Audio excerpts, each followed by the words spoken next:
There we go. Now I have sound. Whoops. All right. So if I have if I have a process with, say, 8 threads, and one of those threads calls fork, what should happen? So should I create a new process that's an exact copy where that new process also have 8 threads? Well, that would get out of control really, really quick because those other 7 threads were just doing some random stuff whenever one thread called fork. So you don't even know what they were doing. It would be just in some weird inconsistent state. It would get out of hand really, really quickly. And especially if you were like fork bombing yourself, well, now suddenly you can fork bomb yourself much more effectively. If it just copied all those threads as well, that would be kind of silly. So in order for this not to get out of hand, the rule in Linux is whenever a process with multiple threads forks, one thread would have called the fork, so it will create a new process that is a copy of that. But the caveat is this new process will only have one thread in it running, and it will be a copy of whatever thread called fork. So if in that process I have threads 1, 2, and 3, and say process 2 calls fork, it will create a new copy of this process, so all the virtual memory will look identical, all the file descriptors, everything like that, except that this process will only have a single thread in it, and it will be a copy of thread 2. So it will look like it continues there, so that new process, one thread, that's it. So Linux just copies the thread in the new process just has a single thread in it, and if that thread hits pthread exit, all the same rules apply. It would be the only thread running, so it would just end the process and it would just call exit. If you get into more advanced uses, generally calling fork with multiple threads and then assuming things are consistent is really, really hard, and generally you don't do it. But if for some reason you do it, there's this function called pthread@fork that will not be covered in this course that will run to completion before the fork happens, so you can guarantee your memory from all the other threads are in some consistent state. It's really, really hard to get that right, but it gives you some control over what happens at the fork in terms of the other threads. But we're not going to cover that in this course. I have never used it in my life, which probably means you will never use it in your life either. So typically, you either create threads or you create processes, and forking with multiple threads generally doesn't really happen. Oh, yeah? So that is just for the kernel threads, right? If you're just making user threads, the kernel should not be able to. Yeah, so if this is just for kernel threads, so if you just have user threads, they just exist in that process. So if you fork, you'll just create, same rules apply as last time. You just create an exact copy, it keeps on executing, they look the exact same, except for the return value of fork. So yeah, if you do that, if you have user threads, they'll still exist. All right, other fun thing that if you have a process with 8 threads in it and you send it a signal, what happens? Does one thread get the signal? Does the main thread get the signal? Do all of them get the signal? Turns out there's really no good answer to that because, well, if the main thread gets the signal, main thread's not guaranteed to exist. So that's probably a bad idea because you might lose signals. If all of them get the signal, that's probably bad because all 8 threads, or however many threads you create, would all be trying to do the same thing at the same time. Generally, that's inadvisable, so it doesn't do that. So what Linux does is just pick one of the 8 threads at random and send the signal to that thread. And then that thread gets to handle it. So this makes concurrency hard because you have no idea what thread would even receive a signal. It could get interrupted at every time. Go ahead, have to run the signal handler, and then switch back. Yep. Like, can we designate to an extent to let at least to let a thread to not receive a signal, or? Yeah, so you can have threads block signals if you want. But then what if I have every thread block signals except for one? Then that thread would get it. So you could do it if you want, but by default, if you just have every thread handling, if you just set up your default signal handler, that's what would happen if multiple threads are registered for that signal. Interesting. Thank you. So yeah, it would just randomly pick one thread gets it. That makes your life really challenging because you don't know when any thread will get interrupted at any given time. So that hybrid approach generally comes and goes. Like I said, seems like a good idea. If you want that hybrid approach, you can just do something called a thread pool. Some of you may have heard of this before, some of you may have not. The goal is to get all the benefits of the hybrid approach with none of the drawbacks. So a thread pool would create a certain number of kernel threads up to however many cores you have on your system, and also create a queue of tasks, because typically this will only give you advantage if you have a lot of really, really short tasks. So like I want to create 10,000 threads, 100,000 threads, millions of threads. You don't want to use kernel threads for a number that high. Typically, you don't have to do much in that. So instead of that, I divide my tasks up into a queue, and then I create, say I have 8 cores, I would create 8 kernel threads. And then in each of these kernel threads, all it would do is ask for more tasks. If there are any tasks for it to do, it would go ahead and execute that. So I could run everything in parallel if there are enough tasks. And then if there are no tasks, it would just go to sleep, wait for another task to come in. If another task comes in, it would wake up, execute that task, resume them. And then the nice benefit of this is I only create 8 threads ever, and I just keep on reusing them over and over again.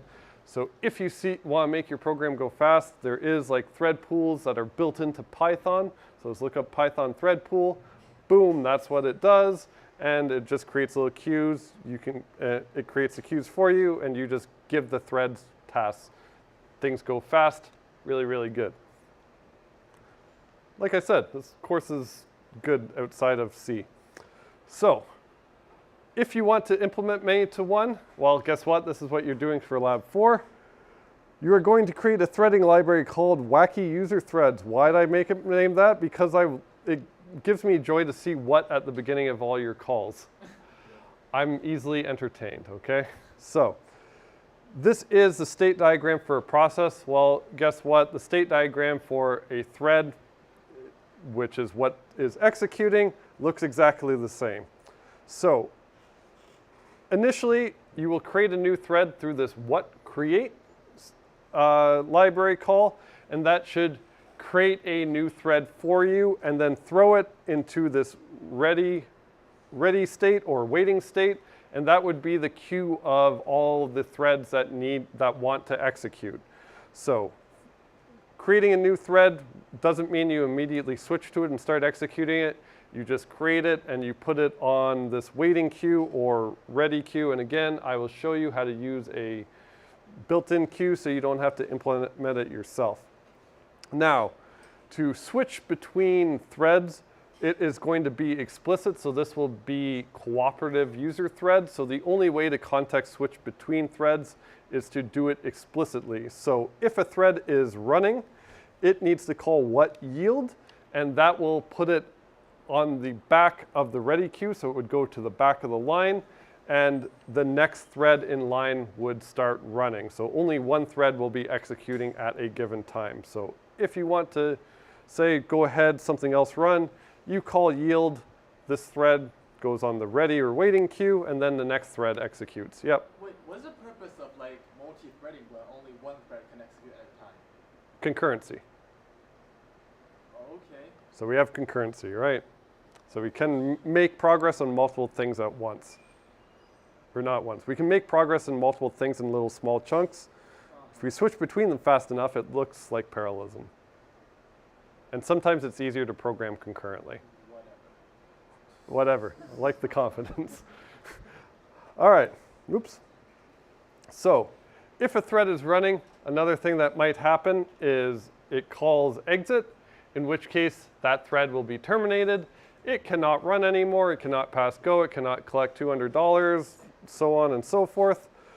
And these are all going to be by default joinable threads. So one option you have if a thread is running It can block, so it can try and join on another thread, and that will block this thread from running, so it won't go on the waiting or ready queue, and it will wait for that thread to terminate.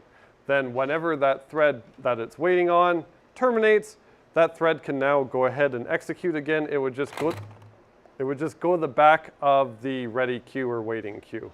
And this is essentially minus a function, everything you need to implement. Yeah, okay. Any questions about this? Lots of fun. Again, it's set up so that you will have, I think I said it before, so you will have a week. So to encourage you to start early and really understand this, you will create your own test case for this lab. So your own test case, you'll have a week to do that. It's only worth 5% of the lab just to get you to at least start thinking about it early. And what you do, you don't have to write any code for it. You just use these functions. You can create as many threads as you want. And what will happen is you submit that test case, and I will run the solution on it and then tell you the result. So if there are anything tricky you want to ask about, you can get the definitive answer from the solution, because whatever you write, I will run the solution and I will tell you and only you what the result of running the solution on that code is. So you are encouraged to write good test cases. So the better test case you write, the more information you will get out of the solution. You will not be allowed just to, get the source code of the solution or anything like that. That is not valid. It just checks for numbers. So, any questions about that? No, we're good. Yeah. So you just add it to your Git repository. It'll be a week after the lab's released. And so it'll just be one of your source code files in your repository. So nothing special. Yeah.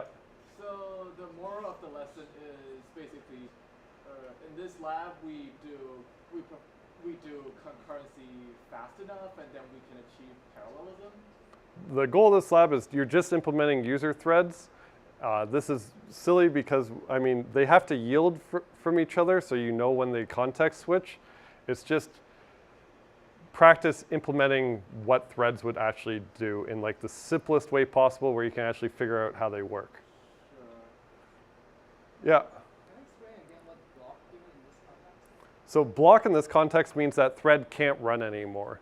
So if a thread calls join on another thread, so say thread 1 joins thread 2, well, thread 1 can't execute until thread 2 is done.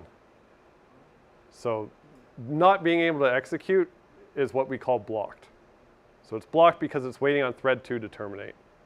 Oh, so the thread that's calling the join will not be able to execute. Yeah, so thread 1 joins on thread 2. Thread 1 can't continue executing code from that join until thread 2 is done. And then if thread 2 terminates, then thread 1 can go ahead and resume. Yeah. Basically, just like how main waited for run yesterday, or? Yeah, so you're essentially implementing pthread join. Sure, thank you. Yeah. Why do you need the block in this case? Can't you just put it in the waiting? Because you know the other thread is actually running. They can't run at the same time. No, so if you are joining another thread, so thread 1 joins thread 2, well, if you put thread 1 in the ready queue and it starts to execute again, But it's not gonna, because it's anyway waiting for the other to finish the running stuff. no, so thread 2 can yield. So it's possible thread 1 waits on thread 2. Thread 2 is the next thing to run, so it runs, but it could yield to like thread 3 or something like that. And then thread 3, maybe it terminates, goes to thread 2. Thread 2 creates thread 4. Thread 4 terminates, thread 2 creates thread 5, right? It could do whatever.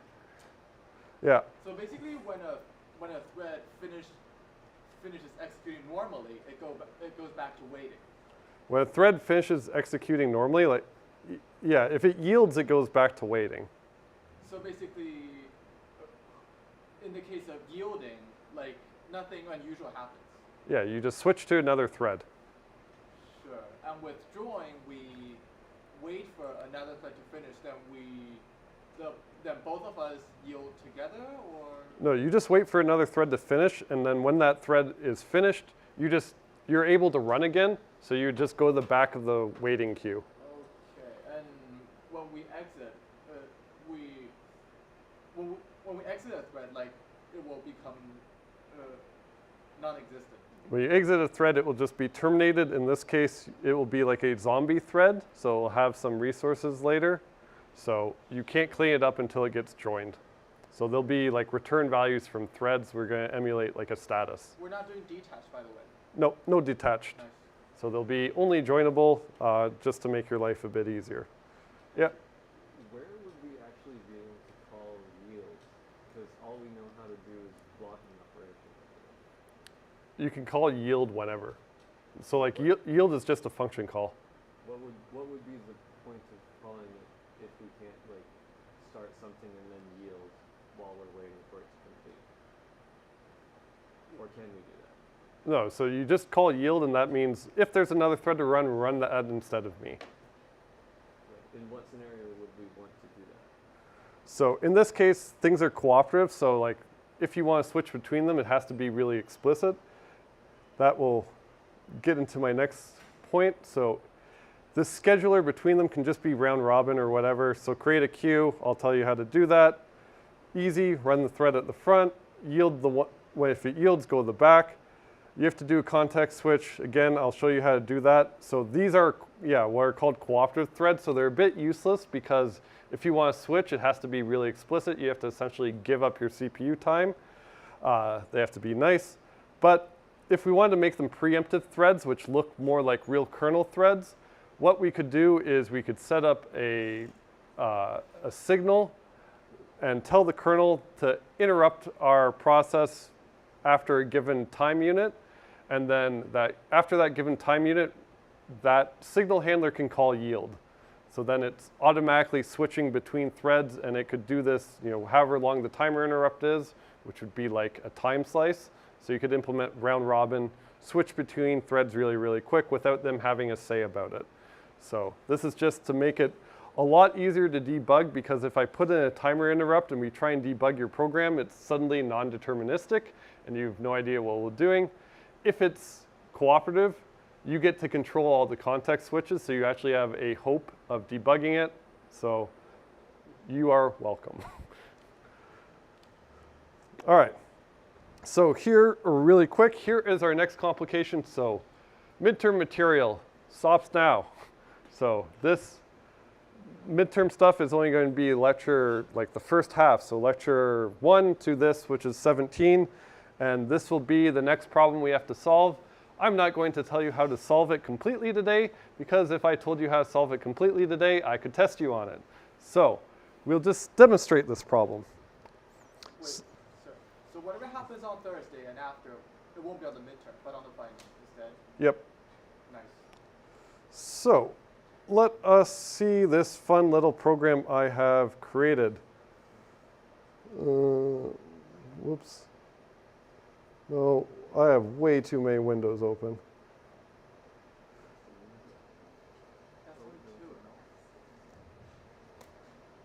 Yeah, you cannot see what I see. Here we go. Oh, I have to fix the other. Okay, so here is a silly program I created. And by silly program, I mean awesome program. So this creates a new process. This main thread starts executing the main function. The main thread will create an array of pthread t's up to num threads. In this case, num threads is 8. So it has a for loop. So it creates 8 threads. So every array index gets its own thread. And it will create 8 threads that want to run this run function. Otherwise, we have default arguments. So these are all joinable threads. They're not detached. After creating all 8 threads, I have another for loop that joins them all. So I create 8 threads, and then I wait for them all to finish. Then after they are all finished, I print off the value of this counter. What is counter? I'm glad you asked. So counter It is a global variable. So it's a global variable. I put static in front of it. Remember, static just means I can only access this global variable in the source file. Other than that, it doesn't do anything special. So creates a global variable called counter. And then in the run function for each thread, well, declares int I, then has a for loop that iterates 10,000 times. And each iteration should increase the value of the counter by 1. Then they're all done. So if the counter is initially 0, and each thread increments it 10,000 times, and I have 8,000 threads, what should the value of counter be? How many is 8 times 10,000? 8 threads. 80,000. Yeah, 8. So 8 threads, each of 8 threads, each of them does 10,000, so it should be 80,000. So this program will compute your grade. So 80,000 means you guys get 100. So if I compute your grade, What? you got 55. No, Do it again. Got 52. Wait. It's even worse now. Got 62. Bit better. Huh. Let's see. 79. Well, it was kind of close. Oh, boom. Whoa. No bugs. My program works just fine. So this is why this course is hard, because now this is a possibility. Anyone want to guess as to why it happens? And if you know what the term data race is, don't tell me. This has something to do with databases? No. Yeah. Maybe it's like adding at the same time, but you can't access it when another thread is accessing it. Yeah, so this, essentially, this global variable, well, it's just in virtual memory somewhere where the compiler would just pick an address for it. So since it's in virtual memory somewhere, it's shared between every single thread. So they're all trying to update the same thing. So if we remember 243, does anyone want to tell me what this line actually does? We take counter and yeah. Sorry. Yeah. Yeah. What is it? Move and add and move.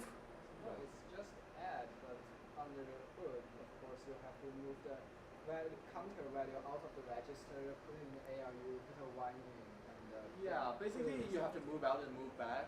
Load, add, store. Yeah, so we know what loading from memory is, right? Yeah. We know what storing is. So that line of code, let's go back to this. So that plus plus counter,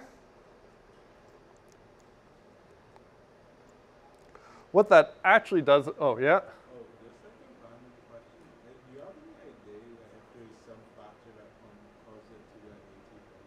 How do they get like such a clean number? Was that like completely just like luck? Like how did I get 80,000 that one time? I know it's like a Yeah, it's database that increasing makes as a well. random number. But like, how is it?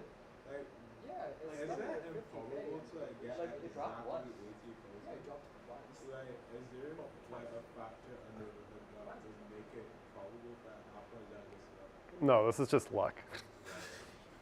It's literally just luck.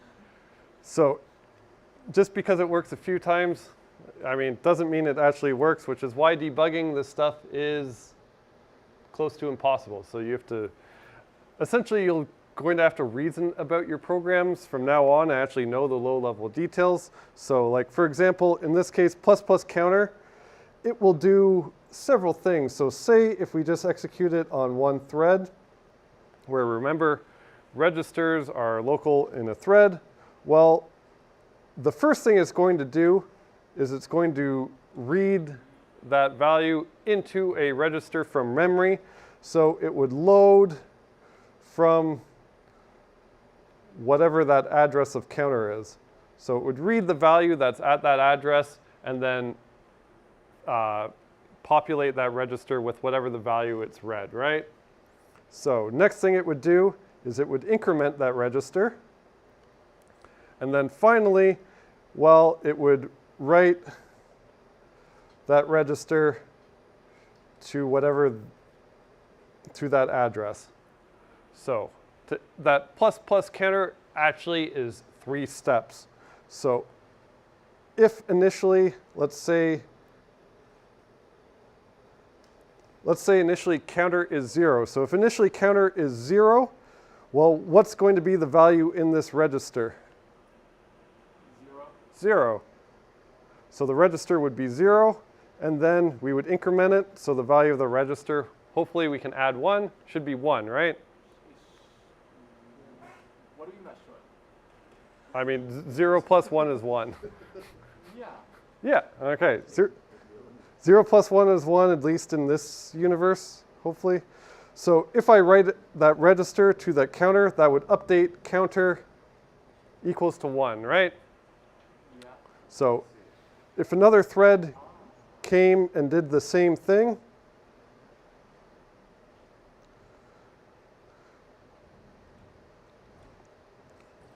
so let's say I have thread 2. So let's erase what I said before. So let's say we have thread 2 that comes along now. So we switch to thread 2 after we update the counter. So what would it read into the register? What value would it read? 0. So remember, things are that global variable is shared between processes. So the thread 1 updated it to 1. So thread 2 would also read 1. It goes after thread 1? Okay, fine. Yeah, so it would also read 1. So now that thread would increment that register. So hopefully that register would now be equal to 2. And then the last step, it would write and update that global variable. So now counter equals to 2. No problem, right? Makes sense. One thread increments, the other thread increments. Well, the bad thing that can happen is we don't have control over if any concurrency happens. So what could happen if we are unlucky, which in fact is likely to happen. So let me move this up.